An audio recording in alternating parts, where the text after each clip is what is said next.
Hello students, today I am going to explain you our next chapter from supplementary book Footprints Without Weeds, and the name of our chapter is A Question of Trust. It is written by Victor Kenning. So before we start our chapter, we are having a few introductory lines so that we can have an idea that our story is about what. So it is said that you must set a thief to catch a thief, but it is also said that there is honor among thieves. Which saying does this story illustrate?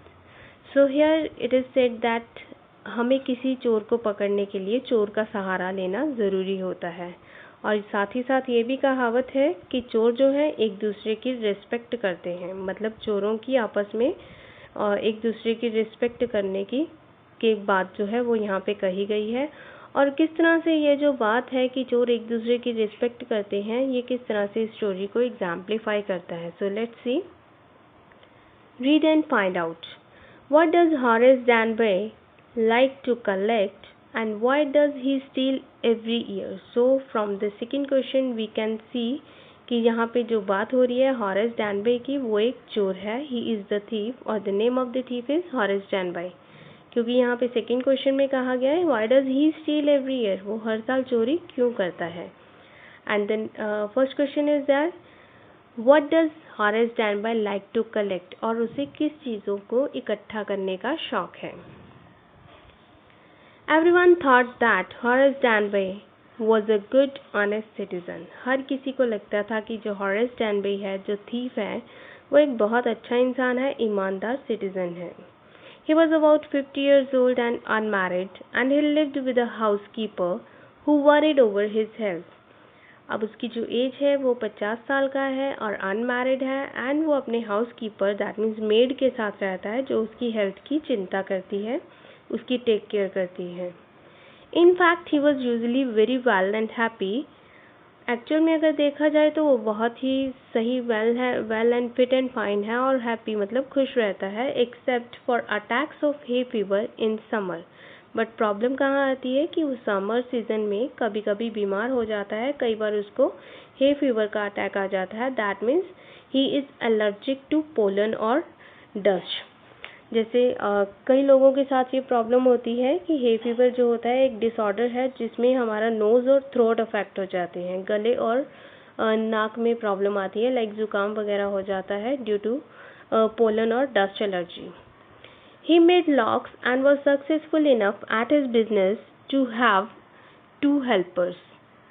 And उसका काम का क्या था, क्या business था उसका? He made locks and was successful enough at his business to have 2 helpers. और जो उसका काम था वो ये था कि वो लॉक्स बनाता था, एंड बहुत ही सक्सेसफुल था अपने काम में, उसका बिजनेस बहुत अच्छे से चल रहा था, इवन इतना सक्सेसफुल था कि उसके 2 वर्कर्स भी थे, 2 हेल्पर्स भी थे उसके काम में। Yes, Horace Danby was good and respectable, but not completely honest. अब जैसा कि फर्स्ट सेंटेंस में हमें बताया गया है कि वो एक बहुत ही अच्छा इंसान था, ऑनेस्ट सिटीजन था, तो यहाँ पे ये इस चीज़ को क्लैरिफाई किया जा रहा है कि हाँ ठीक है, हॉरेस डैनबी जो है वो एक अच्छा और रिस्पेक्टेबल पर्सन तो था, but not completely honest. But पूरी तरह से उसे जैसे ईमानदार कहा जाए तो he was not honest. 15 years ago, Horace had served his first and only sentence in a prison library.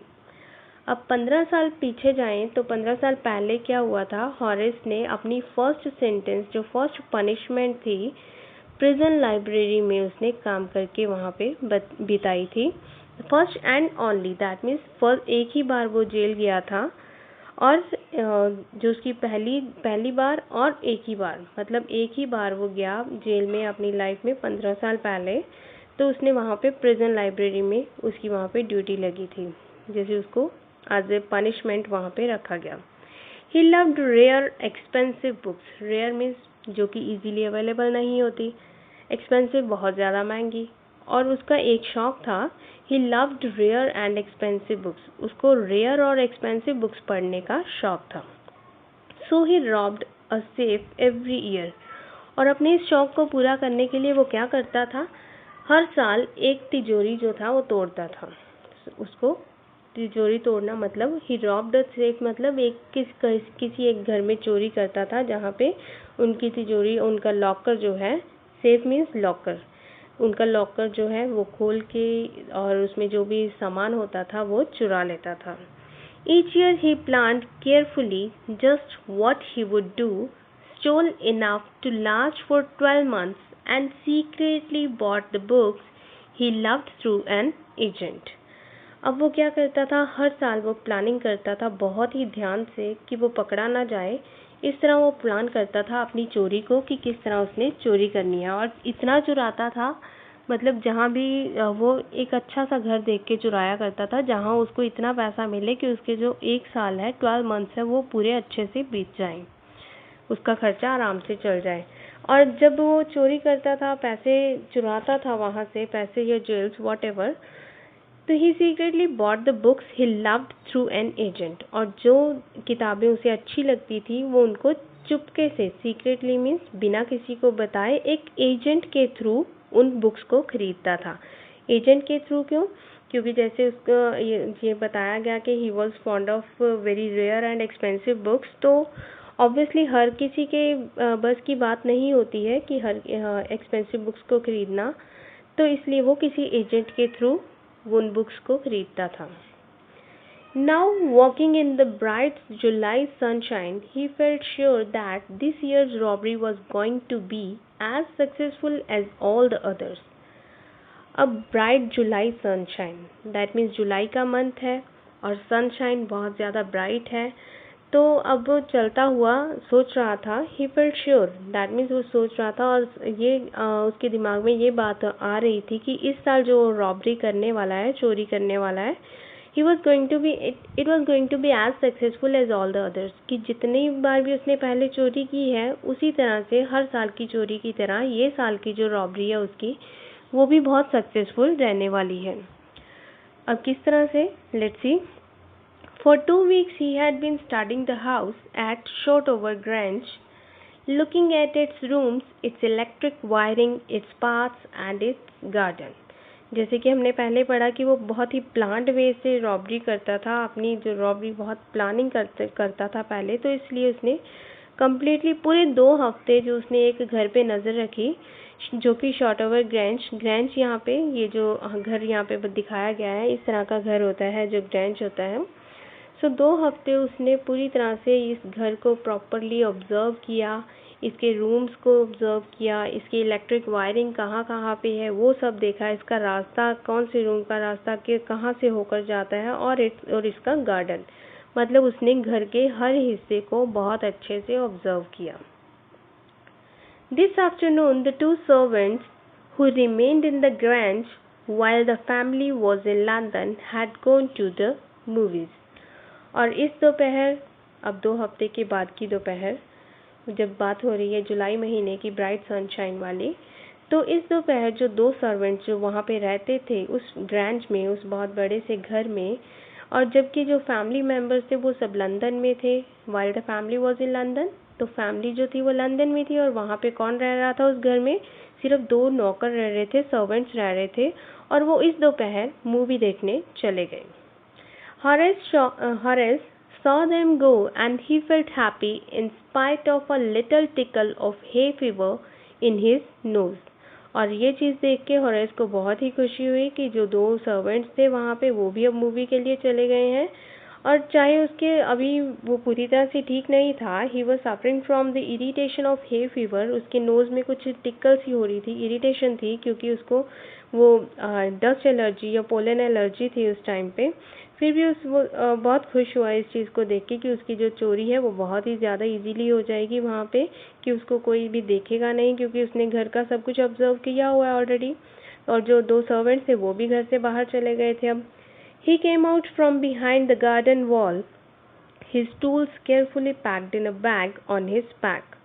अब वो घर के अंदर कैसे आता है? पीछे की गार्डन वॉल से, और उसके जो टूल्स हैं उसके पास बहुत ही केयरफुली पैक किए हुए हैं उसके बैग में, जो कि उसने अपनी बैक पे टांगा हुआ है। There were about 15,000 pounds worth of jewels in the grand safe. अब उसको ये भी पता है कि वहाँ पे उसकी जो ग्रैंज की सेफ है, उस घर में जो सेफ है, तिजोरी है, लॉकर है, तो उसमें worth of 15,000 pounds worth of jewels, और उसमें जो ज्वेल्स पड़े हैं, ज्वेलरी पड़ी है, उसकी जो कीमत है वो करीब 15,000 पाउंड्स है. If he sold them one by one, he expected to get at least 5,000 pounds. अब अगर उनको बेचता भी है एक एक करके, तो वो एक्सपेक्ट करता है, पूरी उम्मीद है उसे कि एटलीस्ट वो उसको 5,000 पाउंड्स में तो बेच ही लेगा. Enough to make him happy for another year, जो कि उसके लिए अगले साल तक के लिए पूरा चलने के लिए काफ़ी रहेंगे, उसको खुश रखने के लिए, उसकी ज़रूरतें पूरी करने के लिए सफिशिएंट होंगे. अब यहाँ पे बोला है कि अगर वो एक एक करके बेचता है तो उसको 5,000 पाउंड्स तो मिल ही जाएंगे कम से कम. क्यों? क्योंकि उसकी कॉस्ट तो 15,000 पाउंड्स है, बट जिस किसी को भी वो बेचेगा तो ऑब्वियसली वो ये पता ही होगा उनको कि चोरी का माल है, तो उसको पूरी कीमत तो मिलेगी नहीं. So at least he is just guessing और expecting to get 5,000 pounds for those. There were three very interesting books coming up for sale in the autumn. अब ऑटम सीजन में नेक्स्ट जो कोई न्यू बुक्स आने वाली हैं, बहुत ही इंटरेस्टिंग 3 बुक्स आने वाली थी सेल के लिए. Now he would get the money he wanted to buy them. अब वो चाहता है कि इन पैसों से वो उन बुक्स को खरीदेगा, चाहे और अपने घर का खर्च भी पूरा करेगा साल का. He had seen the housekeeper hang the key to kitchen door on a hook outside. अब वो जो सर्वेंट्स जा रहे थे मूवी के लिए, उसने उनको देखा, और जो हाउसकीपर हैं, जो सर्वेंट्स हैं वहाँ पे, उन्होंने जो चाबी थी लॉक की वो कहाँ पे टांग दी? किचन डोर के पास एक हुक पे. किचन डोर के ऊपर एक हुक लगी है, उसके ऊपर उन्होंने उसकी घर की कीज़ को टांग दिया, तो और भी इजी हो गया ये इसके लिए चोरी करना. He put on a pair of gloves, took the key and opened the door. अब उसने क्या किया? ग्लव्स पहने और कीज़ उठाई और डोर को खोला. ग्लव्स क्यों पहने? ताकि उसके फिंगरप्रिंट्स वहाँ मत रह जाएं और वो पकड़ा ना जाए. He was always careful not to leave any fingerprints. और अपने फिंगरप्रिंट्स के related he was always very careful. A small dog was lying in the kitchen. अब जैसे उसने डोर ओपन किया तो उसने देखा कि एक छोटा सा जो डॉग है वो वहाँ पे किचन में लेटा हुआ है. It stirred, made a noise and moved its tail in a friendly way. Stirred means थोड़ा सा हिला, थोड़ी सी आवाज़ की उसने, and moved its tail in a friendly way, और बहुत ही फ्रेंडली वे में उसने अपनी पूंछ हिलाई. All right, Sherry, Horace said as he passed. अब जैसे Horace उसको पास करके आगे गया तो उसने कहा ऑल राइट शेरी, शेरी सब ठीक है. That means the name of dog is शेरी. और ये भी हॉरेस ने पहले ही पता कर लिया था कि उसके डॉग का नाम, वहाँ पे घर पे जो डॉग है उसका नाम क्या है. So the name of the dog is Sherry. All you had to do to keep dogs quiet was to call them by their right names and show them love. अब यहाँ पे ये बताया गया है कि डॉग्स को किस तरह से अपनापन दिखाया जाता है और डॉग्स को किस तरह से चुप रखा जाता है. तो ये कहा गया किसी भी डॉग को चुप रखने के लिए कि वो भौंके ना, आवाज़ ना करे, तो सबसे अच्छी बात क्या है कि एक तो उनको सही नाम से बुलाओ और उनको थोड़ा सा प्यार दिखाओ. The safe was in the drawing room behind a rather poor painting. अब सेफ क्या बताया कि सेफ कहाँ पर थी, लॉकर कहाँ पर था. It was in the drawing room में था, behind a rather poor painting, और एक बहुत ही बेकार सी पुअर सी पेंटिंग के पीछे वो सेफ थी. Horace wondered for a moment whether he should collect pictures instead of books. अब जब वो पेंटिंग को देखता है तो एकदम से उसके दिमाग में आइडिया आता है एक सेकंड के लिए कि क्या उससे पिक्चर्स नहीं इकट्ठी करनी चाहिए इंस्टेड ऑफ बुक्स. जैसे उसका शौक था बुक्स इकट्ठी करना, रेयर और एक्सपेंसिव बुक्स को पढ़ना और उनको इकट्ठे करके अपने पास रखना. तो उसको कुछ एक मोमेंट के लिए लगा कि शायद उसे कहीं पिक्चर्स तो कलेक्ट नहीं करनी चाहिए. But they took up too much room. पर फिर उसने उसी मोमेंट, अगले मोमेंट उसने सोचा कि नहीं, वो तो बहुत ज़्यादा जगह घेरती हैं. तो in a small house books were better. तो एक छोटे से घर में बुक्स ही ज़्यादा ठीक है. तो दैट मीन्स हॉरेस का जो घर है वो बहुत बड़ा नहीं है. So he is not able to keep the paintings और pictures. So he is saying that कि छोटे घर के लिए तो बुक्स ही ठीक है. There was a great ball of flowers on the table and Horace felt his nose tickle. अब यहाँ पे टेबल के ऊपर एक फ्लावर्स का बॉल पड़ा था और उस में भी उसमें कुछ ऐसे फ्लावर्स थे जिससे हॉरेस को थोड़ी सी प्रॉब्लम फील हो रही थी, मे बी एलर्जिक थे जो हॉरेस के लिए कुछ ऐसे फ्लावर्स थे and Horace felt his nose tackle और उनकी जो फ्रेगरेंस थी उसको सूंघकर स्मेल करके उसकी स्मेल के कारण जो हॉरेस के नोज में कुछ टिकलिंग सी इरिटेशन सी होने लगी। He gave a little sneeze and then put down his bag.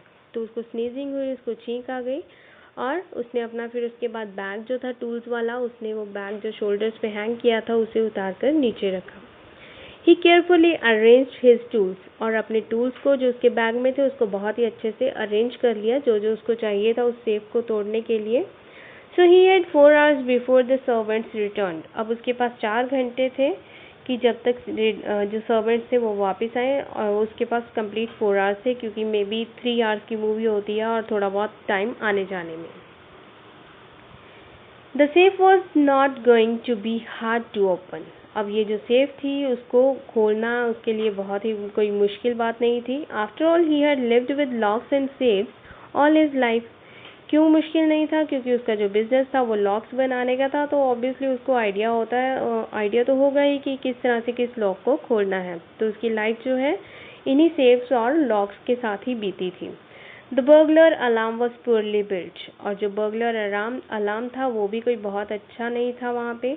तो he went in to the hall to cut its wire. अब उसको सारी नॉलेज थी, ऑब्वियसली उसको काफ़ी देर से वो हर साल चोरी कर रहा था, हर साल किसी न किसी सेफ को तोड़ के उसको रॉब कर रहा था।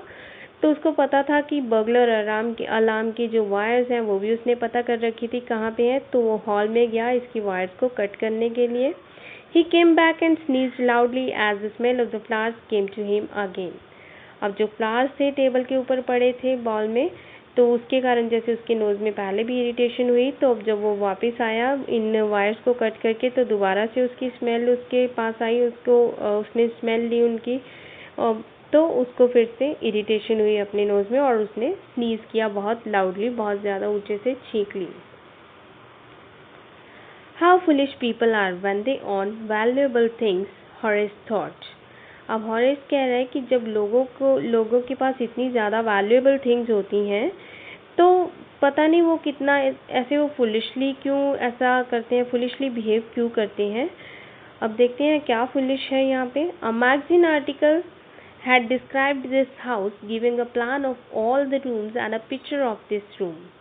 अब क्या फुलिशनेस थी लोगों की, जो अमीर लोग हैं जिनके पास वैल्यूएबल थिंग्स हैं, बहुत ज़्यादा कीमती चीज़ें हैं, तो अब ये उसमें मूर्खता क्या थी उनकी, फुलिशनेस ये थी कि एक मैगजीन आर्टिकल में पूरे का पूरा घर जो है प्रॉपरली डिस्क्राइब किया गया था, उसका proper plan of the rooms की रूम्स कहाँ कहाँ पर है और the picture of this room, और दैट मीन्स जिस रूम में सेफ थी उस रूम की पिक्चर भी उस आर्टिकल में दे रखी थी।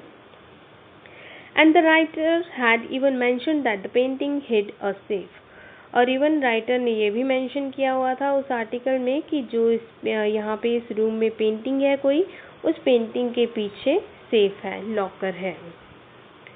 But Horace found that the flowers were hindering him in his work. Hindering means obstructing, कि रुकावट डालना। बट हॉरेस को ये लगा कि जो फ्लावर्स हैं उसके काम में अड़चन डाल रहे हैं, प्रॉब्लम क्रिएट कर रहे हैं, ट्रबल क्रिएट कर रहे हैं। So he buried his face in his handkerchief, और उसने अपने नोज़ को, अपने फेस को कवर कर लिया हैंकरचीफ के साथ, अपने हैंकी के साथ। Then he heard a voice say from the doorway, what is it, a cold or hay fever. फिर उसको अचानक से आवाज़ आती है दरवाजे की तरफ से कि ये क्या है, कोल्ड है या फिर hay fever. Before he could think Horace said hay fever and found himself sneezing again. अब बिना सोचे समझे, अब कुछ उसके दिमाग में कुछ भी ऐसा नहीं आया कि कोई फैमिली मेम्बर वहाँ पे हो सकता है या कोई तीसरा उसके अलावा कोई दूसरा पर्सन हो सकता है वहाँ पे। तो अचानक से उसने आंसर दिया हे फीवर, मतलब ये जो छींक रहा है जिस वजह से वो हे फीवर है, कोल्ड नहीं है। And he found himself sneezing again, और फिर से उसको छींकें आने लगी। The voice went on, you can cure it with a special treatment, you know, if you find out just what plant gives you the disease, so next आवाज़ आती है वहाँ पे उसी जिसने पहले पूछा कि ये हे फीवर है या कोल्ड, तो नेक्स्ट वही पर्सन दोबारा से उसे कह रहा है कि तुम इसका इलाज करवा सकते हो, इसको प्रॉपरली क्योर कर सकते हो, ठीक करवा सकते हो अगर तुम्हें पता है कि ये किस प्लांट से तुम्हें एलर्जी है, किस फ्लावर से या किस प्लांट के कारण ये एलर्जी है तुम्हें। I think you would better see a doctor if you are serious about your work. और अगर तुम अपने काम के लिए सीरियस हो तो इट वुड बी गुड कि तुम्हें डॉक्टर को मिलना चाहिए और अपना ट्रीटमेंट करवाना चाहिए। I heard you from the top of the house just now. और मैं टॉप फ्लोर पे था या थी, जो भी पर्सन वो ये उसे कह रहा है, तो ही और शी इज सेइंग कि मैंने तुम्हारी चीखों की आवाज़ को टॉप फ्लोर से सुना और यहाँ पे आई हूँ। Now the next part of the chapter, next part of the story is here कि और इस स्टोरी से हमें अभी यहाँ सेकंड पार्ट से पता चलेगा कि वो पर्सन कौन है, कोई फैमिली मेम्बर है, कोई आउटसाइडर है, who he or she is. So read and find out who is speaking to Horace Danby, who is the real culprit in the story. अब हॉरेस डैनबी के साथ कौन बात कर रहा है और real culprit that means criminal, कि रियल क्रिमिनल कौन है स्टोरी में। It was a quite kindly voice. अब ये जो आवाज़ थी वो एक बहुत ही काइंड वॉइस थी, बहुत ही आराम से पेशेंटली कोई पर्सन इसके साथ बात कर रहा था, but one with firmness in it. But जो पर्सन भी उसके साथ बात कर रहा था उसकी बात में पूरी फर्मनेस थी, मतलब कोई झिझक नहीं थी, कोई डर नहीं था, पूरा कॉन्फिडेंस था। A woman was standing in the doorway and Sheri was rubbing against her. अब ये आवाज़ किसकी थी? एक वुमेन की, एक लेडी की, जो कि डोरवे में दरवाजे पे खड़ी थी। And Sheri was rubbing against her. Sheri means जो डॉग है वो उसके साथ अपने आप को रब कर रहा था। She was young, quite pretty and was dressed in red. वो बहुत ही सुंदर सी यंग लेडी थी और उसने रेड कलर की ड्रेस पहनी हुई थी। She walked to the fireplace and straightened the ornaments there.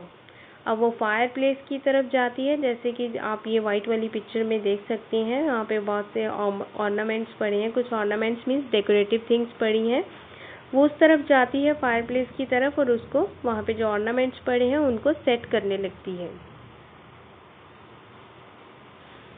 Down Sherry, she said, anyone would think I had been away for a month. अब वो अपनी बात को कंटिन्यू करती है, शेरी को बोलती है पहले डॉग को कि डाउन मतलब पीछे हो जाओ, साइड हो जाओ। And anyone would think I had been away for a month. हर कोई सोचेगा या हर किसी को लगता होगा कि मैं 1 महीने के लिए बाहर हूँ या घर से दूर हूँ। She smiled at Horace and went on. और फिर उसने स्माइल दी हॉरेस को और अपनी बात को कंटिन्यू किया। However I came back just in time, though I didn't expect to meet a burglar. चलो अच्छा हुआ कि मैं टाइम पे वापस आ गई, बट फिर भी मैंने ये एक्सपेक्ट नहीं किया था कि मैं किसी चोर को मिलूंगी। Horace had some hope because she seemed to be amused at meeting him.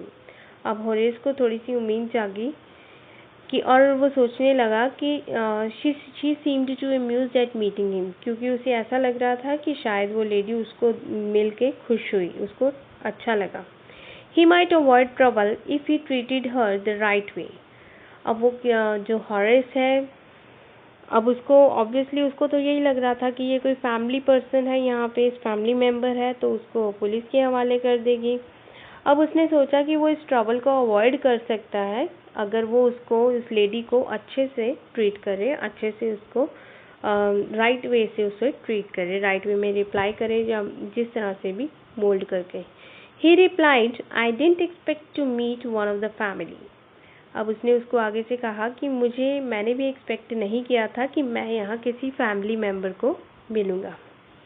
She nodded. अब उसने अपना सिर हिलाया। I see what an inconvenience it is for you to meet me. मुझे पता है कि तुम मुझे देखकर इनकन्वीनियंट, किस तरह से इनकन्वीनियंट फील कर रहे हो, मतलब इनकन्वीनियंट मीन्स कैसे प्रॉब्लम या ट्रबल फील हो रही है कि अपने काम में, कि तुम अच्छे से अपना काम नहीं कर पा रहे हो। What are you doing? What are you going to do? तुम क्या करने वाले हो? Horace said, My first thought was to run. अब उसको कह रहा है कि मेरा पहला विचार तो यही था कि मैं यहाँ से भाग लूँ, मतलब आपको देख के मैं यहाँ से भाग जाऊँ। Of course you could do that. अब वो लेडी आगे से कह रही है, हाँ ऑफ कोर्स कि तुम ऐसा कर सकते थे, तुम मुझे देखकर यहाँ से निकल सकते थे, but I would telephone the police. और पर क्या होता, मैं पुलिस को फ़ोन कर देती and tell them all about you, और तुम्हारे बारे में सब कुछ बता देती। They would get you at once, और वो तुम्हें पकड़ लेते। Horace said, I would of course cut the telephone wires first and then. अब हॉरेस आगे से कहता है कि ऑफ कोर्स मैं पहले टेलीफोन वायर्स कट करता, उसके बाद यहाँ से भागता। He hesitated, a smile on his face, और वो ऐसा कहते हुए फिर थोड़ा सा हेजिटेट कर गया, रिलक्टेंट हो गया, और उसने स्माइल दी, उसके फेस पे स्माइल आ गई। I'd make sure that you could do nothing for some time। फिर अपनी बात को कंटिन्यू करता है और कहता है कि I would make sure, मैं इस चीज़ को श्योर करता कि तुम कुछ टाइम के लिए कुछ भी नहीं कर पाती। दैट मीन्स पुलिस को फ़ोन नहीं कर पाती और कोई भी ज़रिया नहीं होता तुम्हारे पास मुझे किसी को पकड़वाने के लिए। A few hours would be enough, और कुछ एक घंटे मेरे लिए सफिशिएंट थे। दैट मीन्स वहाँ से भागने के लिए, अपने प्रॉपर प्लेस पे पहुँचने के लिए। She looked at him seriously. You'd hurt me? अब वो उसको सीरियसली देखती है कि क्या तुम मुझे चोट पहुंचाते? Horace paused and then said, अब हॉरेस थोड़ा सा रुका और फिर कहने लगा, I think I was trying to frighten you when I said that। अब वो कहता है कि मुझे लगता है कि मैं आपको थोड़ा सा डरा रहा था जब मैं ये बात कह रहा था। मतलब वो अब ये शो कर रहा है कि मैं सीरियसली ये बात नहीं कह रहा था। I was just making fun। You did frighten me। अब फिर आगे से वो लेडी कहती है कि नहीं, तुमने मुझे डराया नहीं। Horace suggested, it would be nice if you would forget you ever saw me। Let me go। अब हॉरेस उसे कहता है, सजेस्ट करता है कि अच्छा होगा अगर आप सब कुछ भूल जाएं कि आपने मुझे देखा ही नहीं, ऐसा अगर हो तो, और मुझे अब जाने दो तो अच्छा होगा। The voice was suddenly sharp। Why should I? अब वो लेडी आगे से बोलती है, उसकी आवाज़ एकदम से शार्प हो जाती है, तो कहती है ऐसा क्यों करूँ मैं? You were going to rob me।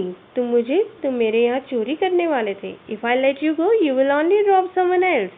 और अगर मैं तुम्हें छोड़ देती हूँ, तुम्हें जाने देती हूँ, तो तुम कहीं और चोरी करोगे। Society must be protected from men like you। और सोसाइटी का, समाज का तुम जैसे लोगों से रक्षा करनी बहुत ज़्यादा ज़रूरी है। Horace smiled। हॉरेस ने smile the. I'm not a man who threatens society। मैं ऐसा इंसान नहीं हूँ जो लोग हर किसी को या सोसाइटी को नुकसान पहुँचाता हूँ। I steal only from those who have a lot of money। मैं सिर्फ वहाँ पे चोरी करता हूँ जिनके पास बहुत ज़्यादा पैसा है। I steal for a very good reason। Moreover, मैं जो चोरी करता हूँ किसी अच्छे काम के लिए करता हूँ। And I hate the thought of prison। और मुझे प्रिजन के थॉट से भी मुझे हेट है, मतलब नफरत है। She laughed and he begged, thinking that he had persuaded her। Look, I have no right to ask you for anything, but I am desperate। अब वो हंसने लगती है लेडी, और जो हॉरेस है वो थोड़ा घबरा जाता है, वो रिक्वेस्ट करता है। He begged, thinking that he had persuaded her।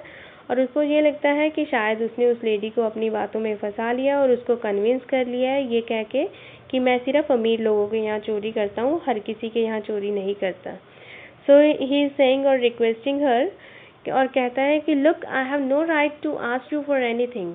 मेरा कोई हक नहीं है कि मैं आपको कुछ कहूँ, but I am desperate. Desperate मतलब होता है किसी चीज़ से छुटकारा पाने के लिए या किसी चीज़ को गेन करने के लिए बहुत ज़्यादा स्ट्रॉन्ग फीलिंग होना। अब वो यहाँ पे कह रहा है कि अब उसके जैसे उसने पीछे कहा था कि I hate eight the thought of prison, कि प्रिजन के विचार, प्रिजन का नाम सोचने से भी उसे हेट है। तो that means he is showing कि वो प्रिजन के ख्याल से भी उसको प्रॉब्लम हो रही है। He is feeling very desperate at the thought of prison. सो उसको रिक्वेस्ट कर रहा है कि अब वो उसे जाने दे। Let me go and I promise never to do this kind of thing again. He is saying कि मुझे जाने दो और मैं ऐसा कभी भी इस तरह का कोई काम नहीं करूँगा। I really mean it. मैं एक्चुअल में कह रहा हूँ। She was silent, watching him closely. Then she said, you are really afraid of going to prison, aren't you? अब उसका जो बिहेव है वो इस तरह से उसको लेडी को प्रॉपरली शो कर रहा है कि एक्चुअल में उसे प्रिजन के ख्याल से भी डर लगता है। तो वो 1 मिनट के लिए चुप होती है और उसको बहुत ध्यान से देखती है और कहती है कि तुम तो एक्चुअल में ही प्रिजन जाने से बहुत घबराते हो, तुम्हें बहुत डर लगता है ना प्रिजन जाने से। She came over to him shaking her head, और अपना सिर हिलाते हुए वो उसके पास आती है and says I have always liked the wrong kind of people, मुझे हमेशा से ही गलत काम करने वाले लोग पसंद हैं। नाउ अब यहाँ पे उसका इशारा नहीं समझ पा रहा है वो Horace. So next here is she picked up a silver box from the table and took a cigarette from it. अब टेबल के ऊपर एक सिल्वर कलर का बॉक्स पड़ा है, वहाँ से वो सिगरेट निकालती है। Horace, eager to please her and seeing that she might help him, took off his gloves and gave her his cigarette lighter. अब हॉरेस उसको खुश करने के लिए और ये सोचते हुए कि शायद वो उसकी हेल्प कर सकती है, यहाँ से उसको जाने दे सकती है, तो उसने अपना इसी चीज़ में कि उसको वो किस तरह से खुश करे, उसने अपने ग्लव्स उतार दिए और उसको अपना सिगरेट लाइटर उस लेडी को ऑफर किया। You'll let me go. He held the lighter towards her. और लाइटर उसके सिगरेट जलाने के लिए उसने अपना लाइटर आगे किया और साथ में ये कहने लगता है कि यू विल लेट मी गो, तुम मुझे जाने दोगे। Yes but only if you will do something for me, anything you से, बट अगर तुम मेरे लिए कुछ करोगे जो मैं कहूँगी फिर। सो आगे से हॉरेस किसी भी, जैसे प्रिजन के ख्याल से उसको डर लग रहा है, तो वो कहता है कि एनीथिंग यू से, तुम कुछ भी कहो मैं करूँगा। Before we left for London, I promised my husband to take my jewels to our bank, but I left them here in the safe. Now she is saying, जैसे कि उसने बोला था कि मैं टाइम पे वापस आ गई और लोग सोच रहे होंगे कि मैं 1 महीना से घर से दूर हूँ 1 महीने के लिए एंड सो ऑन। सो अब वो कह रही है कि लंदन जाने से पहले मैंने प्रॉमिस किया था अपने हस्बैंड को कि वो मेरी सारी ज्वेलरी जो है वो बैंक में रख दें, लॉकर में रखा है, बैंक लॉकर में। But I left them here in the safe, but मैंने वो सारी की सारी ज्वेलरी वहाँ पे नहीं रखवाई और यहीं पे ही वो सेफ में ही रह गई। I want to wear them to a party tonight, और आज रात मुझे पार्टी में वो ज्वेलरी पहननी है। So I came down to get them, और इसलिए मैं यहाँ नीचे आई हूँ उस ज्वेलरी को लेने के लिए। बट अभी उसकी बात आगे कंप्लीट नहीं हुई है, बट आगे क्या हुआ। Horace smiled. You have forgotten the numbers to open the safe, haven't you? अब उसने बोला कि बट आगे की सारी जो बात थी वो हॉरेस ने कंप्लीट कर दी। हॉरेस ने कहा स्माइल देके, बट क्या हुआ, आप नंबर्स भूल गई हैं सेफ का कि नहीं? Yes replied the young lady. अब उस यंग लेडी ने कहा हाँ, मैं सेफ का नंबर भूल गई हूँ, इसलिए मैं यहाँ से ज्वेलरी नहीं ले पा रही हूँ। Just leave it to me and you will have them within an hour, but I have to break your safe. अब हॉरेस अब उस लेडी को खुश करने के लिए कह रहा है just leave it to me, आप ये सब मेरे ऊपर छोड़ दो, बस 1 घंटा दो मुझे और आपकी सारी ज्वेलरी आपके पास होगी, बट उसके लिए मुझे आपकी सेफ को तोड़ना पड़ेगा। डोंट वरी अबाउट दैट, इस बारे में कोई चिंता मत करो। My husband want be here for a month, मेरे हस्बैंड 1 महीने के लिए यहाँ पे नहीं है। And I will have the safe मेंडेड by that time, और इस महीने में, इस टाइम पीरियड में मैं ये जो सेफ है उसको रिपेयर करवा लूँगी। मेंडेड मीन्स रिपेयर करवा लूँगी। And within an hour Horace had opened the safe, given her the jewels and gone happily away.